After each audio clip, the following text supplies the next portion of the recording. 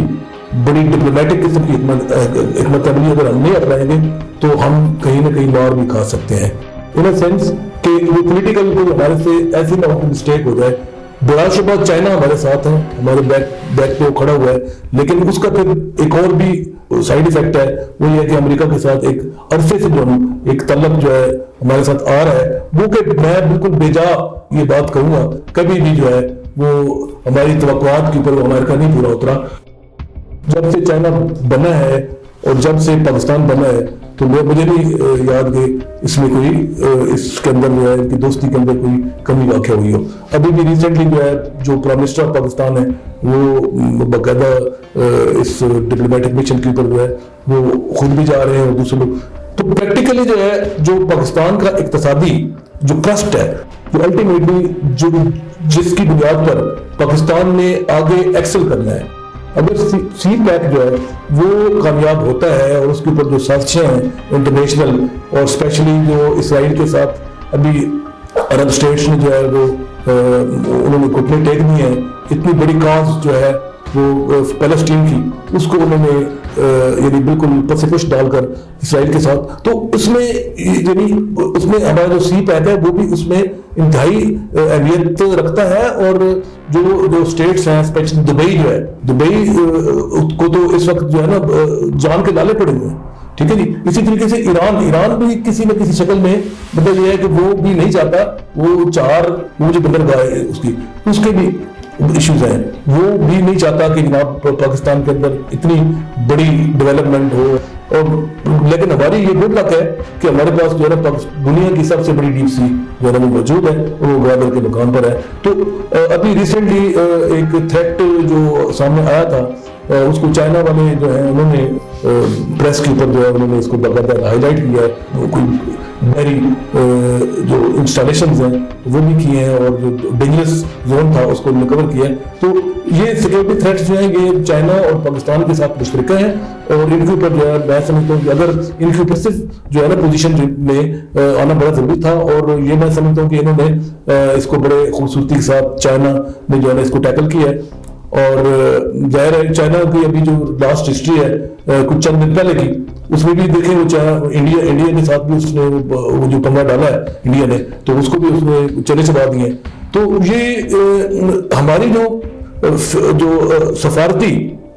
جو ہے اپنا تعلق ہے وہ میں سمجھتا ہوں کہ چائنا کے ساتھ تو ڈیفینیٹلی وہ تو ہم ایک قسم کے جو لا جنفق ہیں، لیکن پریکٹیکلی جو ہے نا وہ ہمیں ایسی حکمت عملی بنانی چاہیے جو اعجاز صاحب نے بھی بتائی ہے کہ ہمیں دونوں کا جو ہے نا بیلنس رکھنا ہے، اور یہی حکمت عملی ہے اور یہی وزڈم ہے.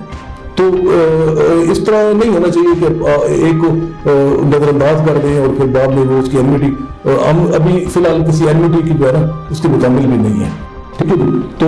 یہ بڑی سوچ سمجھ کے آگے چلنا پڑے گا. فارن پالیسی جہاں تک ہے، باقی اکانومی جو ہے اس کو ڈیفینیٹلی جو اب فیوچر پراسپیکٹس آ رہے ہیں، اگر یہ کامیاب ہو جاتا ہے سی پیک تو پاکستان تو یقیناً بہت آگے چلا جائے گا. اور یہ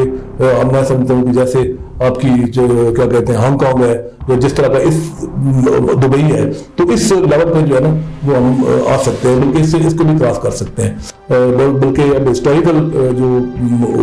پراسپیکٹ ہے اس کو اگر مد نظر رکھیں تو وہ 1 سینچری جو ہے وہ ٹرکی کا جو آٹومن امپائر ہے وہ ابھی بالکل اس کا جو کانٹریکٹ ہے بخیر 23 میں جا کے ختم ہو رہا ہے. آپ کے جو ڈرامے شامے بھی آ رہے ہیں اور وہ اس سے بھی جو انسپائریشنز ہو رہی ہیں تو وہ بھی نیگلیکٹ کرنے والی بات نہیں ہے، وہ بڑی زبردست بات ہے. اور ظاہر ہے کہ اب اس قوم نے بھی، ترکی قوم نے بھی، ترک قوم نے بھی انگڑائی لی ہے، اور ظاہر ہے کہ ان کو اب احساس جہاں تو ہے سینچری جو ہے ان کے ہاتھ سے پوری سرسبزی جو ہے وہ سب کچھ کھینچ لیا گیا ہے. اور حتیٰ کہ وہاں اطاعت کے دور میں جو کچھ ہوا، مساجد جو ہے ان کے ساتھ جو کچھ ہوا، سیکولرزم جس انداز سے پھیلا، تو ظاہر ہے کہ وہ ایک بہت بڑا ایشو ہے. اور اسپیشلی ابھی جو آپ دیکھ رہے ہیں کہ جو اقوام متحدہ کے اسمبلی کے اندر جو باتیں ہوئی ہیں اور جس طرح کا امیج آیا ہے، تو میں سمجھتا ہوں کہ یہ بہت جو ہے نا یہ ہماری سفارتی لیول پر جو ہے ایک بڑی بہت بڑی کاوش ہے انٹرنیشنل لیول پر. اور اچھا، تو ابھی یہ جتنے بھی معاملات ہیں ان کو ایک بڑے کینوس کے اوپر جو ہے وہ دیکھنے کی ضرورت ہے. اگر آپ چھوٹے لیول پر یعنی ایک جو تعصب ہے کوئی بھی، چاہے وہ ریلیجیس تعصب ہے چاہے وہ پولیٹیکل تعصب ہے، اگر اس کنٹیکسٹ میں آپ دیکھیں گے تو پھر آپ جو ہے نا اپنی پالیسیز کو جب قائم کریں گے تو وہ ڈیفینیٹلی جو ہے وہ فیوریبل نہیں ہوں گی. اور میرا وجدان یہ کہتا ہے کہ ہمیں اب ایک قدم جو فیوچر جا رہا ہے، جو تھریٹس ہیں، ٹھیک ہے جی، پاکستان کی سالمیت کے اوپر جو تھریٹس ہیں وہ کوئی تھوڑے نہیں ہیں، اور ہمیں ایک پولیٹیکلی وائز، انتہائی تھارولی جو ہے نا جینٹل مین اور جانبدار اور قابل تین جو ہے نا وہ پولیٹیکل جو پارلیمنٹ ہے وہ ریکوائرڈ ہے. اس وقت جو پاکستان کے اندر جو پولیٹیکل پارٹیز جو ہیں جس انداز میں سامنے آ رہی ہیں، اور جو دھرنے، اور یہ جو میں نہیں سمجھتا کہ یہ پاکستان کی سالمیت کے وجہ سے ایک پازیٹیو اسٹیپ ہے. اٹ شوڈ بی، ٹھیک ہے یہ ڈیموکریٹک رائٹ ہے ہر پولیٹیکل پارٹی کا، ہر بندے کا، لیکن اس رائٹ کا ایک استعمال جو ہے وہ میرے خیال میں اس کے لیے میرے ویو پوائنٹ سے جو ہے وہ اس وقت ٹھیک وقت نہیں ہے. چونکہ پاکستان کو جب اتنے انٹرنیشنل لیول پر اور گلوبل لیول پر جو تھریٹس ہیں، جو پاکستان کے خلاف جس طرح کی سازشیں ہو رہی ہیں، اب اسرائیل جس انداز میں آگے بڑھ رہا ہے اور جو اس کا مشن ہے وہ سب کو پتہ ہے، بیٹری اسرائیل کی طرف وہ جا رہا ہے، اور یہ بڑی خطرناک صورتحال ہے. تو میں سمجھتا ہوں کہ اس کو وائزلی ہی وزڈم، ایک بہت ایکسٹرا آرڈینری پروفیٹک وزڈم جو ہے اس کے ساتھ یہ مسئلہ جو حل ہوگا. باقی رہا مسئلہ ملٹری کا، تو ملٹری کے حوالے سے میں جو ہے نا ایک ہی بات کہوں گا کہ ملٹری کا بہرحال رول جو ہے نا وہ پاکستان کی سرحدوں کی حفاظت ہے، اور اس میں کوئی ڈاؤٹ نہیں ہے کہ ہم اس لحاظ سے ہم ملٹری کے اوپر ٹرسٹ کرتے ہیں. اور بلا شبہ پاکستان کا یہ جو رول ہے اس میں وہ اپنی جگہ پہ جو ہے نا نظریاتی بھی اعتبار سے بھی اور جغرافیائی اعتبار سے بھی وہ بڑی الرٹ ہے پاکستان آرمی. لیکن ایک بات جو ہے وہ میں ساتھ کہوں گا کہ اگر کسی لیول پر ملٹری بھی تھوڑی سی حکمت عملی سے کام لے تو یہ پولیٹیشنز جو ہیں یہ پولیٹیکل جو سینیریو بنا ہوا ہے اس پہ قابو پایا جائے. اور یہ بھی میں سمجھتا ہوں کہ اگر ان کو آپ ایکسپلائٹیشن کا موقع دیں تو یہ تو خود بھی بہت سے بیچ میں چور اکٹھے ہوئے ہیں, لیکن ان کو اگر آپ موقع دیں اور یہ ان کو ٹیبل پہ بٹھائیں اور ان کو اپنے اعتماد میں لیں تو میرے خیال میں کہ جناب یہ جو سسٹم جو ہے نا وہ جو ان کا ایک گرجز ہیں جو ان کا جو ویو پوائنٹ ہے شاید وہ انڈرسٹینڈ کرنے میں یہ کامیاب ہو. اس میں نہیں کہتا کہ ان کا 100% جو ہے اپنا جو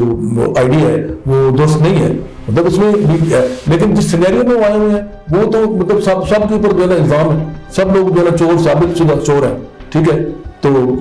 یہ اس کی مجھے تو ابھی تک سمجھ نہیں آ رہی کہ اس میں جو ہے نا یہ اپنے آپ کو پروٹیکٹ کر رہے ہیں یا ان کے سامنے یا کوئی ڈیموکریٹک یہ موومنٹ ہے. اور یہ مجھے ابھی تک I am not clear about this. جی ڈاکٹر اعجاز صاحب, اب آپ بتائیے گا کہ جو صورتحال آپ نے بتائی ہے, جو خدشات آپ نے بتائی ہے, ان کا حل کیا ہے موجودہ صورتحال میں؟ دیکھیں, جو ملک کے اندر ایک سیاسی سرگرمی ہوتی ہے وہ بہرحال اس کو مضبوط کرتی ہے. پوری دنیا کے اندر بھی اگر ایک ڈیموکریٹک پاکستان کا امیج جائے گا تو وہ میں سمجھتا ہوں کہ وہ اچھا ہے, بجائے اس کے کہ کسی وجہ سے سیاسی سرگرمیوں کو سپریس کر دیا جائے تو اس کی وجہ سے جو نقصان ہمارے ملک میں پہلے ہوئے ہیں ہمیں ان کو نظر میں رکھنا چاہیے. میں سمجھتا ہوں کہ سیاسی سرگرمیوں کو بے لاگ طریقے سے جاری رہنا چاہیے اور اس کا ملک کی سیکیورٹی کی صورتحال پہ اچھا اثر پڑتا ہے. آپ دیکھیں جو ممالک ہیں ایسے ہمارے سامنے تاریخ میں کہ جنگوں کے درمیان الیکشن ہوئے ہیں. برطانیہ کی مثال ہمارے سامنے ہے, ایران عراق وار کے دوران الیکشن ہوئے ہیں اور ایکٹیویٹیز جو ہیں وہ مستقل جاری رہی ہیں. تو یہ جو سرگرمیاں ہوتی ہیں سیاسی, یہ بھی پاکستان میں جو ایک خاص ایک سوچ پیدا ہوئی ہے اور وہ سوچ ہماری ملٹری کی سیاست میں مداخلت کی وجہ سے پیدا ہوئی ہے. کیونکہ ہماری سیاست میں فوج کی مداخلت کی ایک پوری روایت موجود ہے اور وہ کوئی کسی سے ڈکی چھپی نہیں ہے. اور ایوب خان نے جب مارشل لا لگایا تو اس میں تمام بڑے سربراہ بردہ سیاسی لیڈران اس وقت شامل تھے اور ان سب کو ایبڈو کا شکار کر کے اور ان پہ پابندیاں لگا دی گئیں. اور وہ جو ایک سیاسی گھٹن ہے اس کا نتیجہ کیا نکلا, 71 میں جو حالات ہیں وہ ہمارے سامنے ہیں, ہمارا ملک 2 لخت ہو گیا. اس میں کس کی کتنی ذمہ داری ہے وہ ایک الگ موضوع ہے, لیکن وہ بہرحال جو ہمارے سیاسی حالات اس سے ایک ڈیکیڈ پہلے رہے ہیں اس کا ڈیفینیٹلی اس کے اوپر امپیکٹ رہا ہے. تو اس سارے تناظر میں یہ سمجھتا ہوں کہ جتنا زیادہ ہم سیاسی سرگرمیوں کو اجازت دیں گے, اب جو سیاسی ہمارے فگرز ہیں جو لیڈر ہیں, میں سمجھتا ہوں کہ ہمیں یہ سمجھنا چاہیے اور ہمیں یہ مان لینا چاہیے کہ سب کے سب محب وطن ہیں اور ان میں اتنی میچورٹی ضرور ہوگی کہ وہ کسی بھی سچویشن کو کہاں تک لے کے جاتے ہیں. اب آج کل ہمارے جو وزیر اعظم ہیں انہوں نے 126 دن جس پہ وہ بڑا بوسٹ کرتے ہیں وہ انہوں نے اسلام آباد میں دھرنا دیا. اس میں کئی مواقع آئے, چین کے صدر کا پاکستان کا دورہ جو ہے وہ ان دنوں میں خراب ہوا ہے. تو یہ والی ان چیزوں میں نہیں پڑنا چاہیے. یہ اس کا بڑا برا امپریشن جاتا ہے پوری دنیا کے اوپر. بالکل کلین, کلیئر اور اوپن ماحول ہونا چاہیے, اس کا زیادہ اچھا امپیکٹ پڑے گا. تو آج کل جو ہماری سیاسی سرگرمی ہے ان کو میں سمجھتا ہوں کہ بلا روک ٹوک جاری رہنا چاہیے, اور بلکہ اس میں حکومت بھی ایک خاص قسم کے پریشر میں رہتی ہے اور وہ اچھے فیصلے کرتی ہے, بجائے اس کے کہ جو ایک محدود برینز ہیں گورنمنٹ کے پاس ان کا استعمال ہو. تو بہتر ہے کہ ہماری جو پوری قومی جو ایک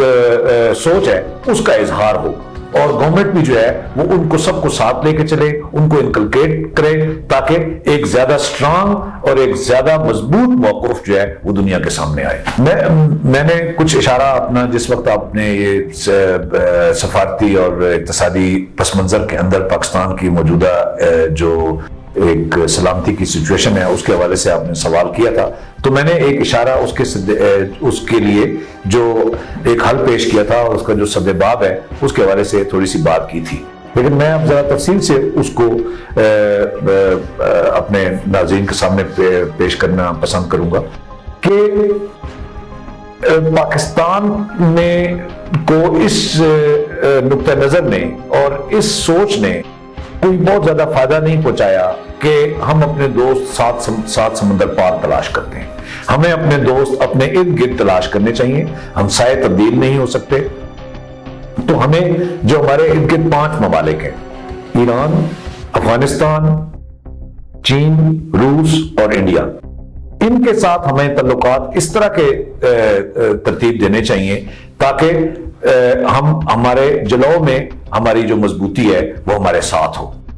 تو میں سمجھتا ہوں کہ پاکستان کی خارجہ پالیسی کا جو بنیادی پتھر ہے وہ ریجنلزم ہونا چاہیے, اور اس میں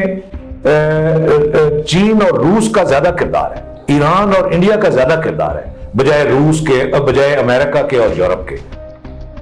کچھ ممالک ایسے ہیں جس طرح کے گلف کے ممالک ہیں, ان کے ساتھ ہمارے روایتی تعلقات موجود ہیں, لیکن ہم نے دیکھ لیا ہے کشمیر کے مسئلے پہ ان کا جو رد عمل آیا ہے اس کو ہم نے دیکھ لیا ہے. سارے ممالک اپنے مفادات کو زیر نظر رکھ کے اپنی خارجہ پالیسی تشکیل دیتے ہیں اور اس میں کوئی حرج نہیں ہے. پاکستان کو بھی اپنی خارجہ پالیسی اپنے مفادات کو سامنے رکھ کے تشکیل دینی چاہیے, اور جب ہم یہ کریں گے تو ہم ایک مضبوط بیس سے اٹھیں گے, اور جو دوسرے ممالک ہیں گلف کے جو کہ اب کسی وجہ سے اب آج کل کسی انٹرنیشنل پریشر میں آ کے کچھ ایسے اقدامات کر رہے ہیں جو کہ بحیثیت ملت ہمارا موقف نہیں رہا. اسرائیل کے ساتھ جو تعلقات ہیں وہ قائم کرنے میں حرج نہیں ہے اگر وہ ممالک بھی اور ہم بھی اپنی پالیسی کی بنیاد پر, اپنے فیصلے کی بنیاد پر اس کے ساتھ تعلقات قائم کرتے ہیں. اگر ہم کسی پریشر کی بنیاد پر یہ تعلقات قائم کرتے ہیں تو میرے خیال میں پھر جو پریشر ڈالے گا اس کا ہی کوئی نہ کوئی فائدہ ہوگا, اس میں ہمارا کوئی فائدہ نہیں. جی آفتاب صاحب, آپ بتائیے گا کہ موجودہ صورتحال میں ہمیں کیا حکمت عملی اپنانی چاہیے, گورنمنٹ کو, اسٹیبلشمنٹ کو, اداروں کو اور ہماری گورنمنٹ کو؟ جی بالکل, اس میں کوئی شک نہیں ہے کہ ہماری جو موجودہ پالیسی ہے خارجہ پالیسی, اس میں بہت سی ریفارمز کی ضرورت ہے. میں سمجھتا ہوں کہ جو ہماری اس وقت گورنمنٹ ہے, عمران خان صاحب اور جو ہمارا جو فارن منسٹر ہے, اس کی جو بھی کلپس ہم دیکھتے ہیں یا جو بھی ہمارے سامنے جو ہسٹری ہے, تو اس میں مجھے کوئی ڈاؤٹ نہیں ہے کہ انہوں نے انٹرنیشنل جو فورم کے اوپر, میں نے پہلے بھی بیان کیا ہے کہ وہ ایک بہرحال ایک قابل ستائش انہوں نے ایک جسر دیا ہے. اور دوسرا یہ ہے کہ ترکی کا جو طیب اردغان ہے, اس کے ساتھ ان کی جو ریلیشن شپ ہے اور جس انداز میں یہ چل رہے ہیں, تو یہ بھی انتہائی ترکی کے ساتھ ہمارے ریلیشن شپ جو ہیں وہ بڑے مثالی ہیں. چائنا کے ساتھ یہی صورتحال ہے, لیکن ان کے اندر ایک ریفارمیٹو جو ہے وہ ایک تبدیل کیا کہتے ہیں امپرومنٹ کی ضرورت ہے. اور وہ اس طرح ہے کہ جس طرح ڈاکٹر صاحب فرما رہے تھے, اعجاز صاحب, کہ ہمیں ریجنل جو تعلقات ہیں,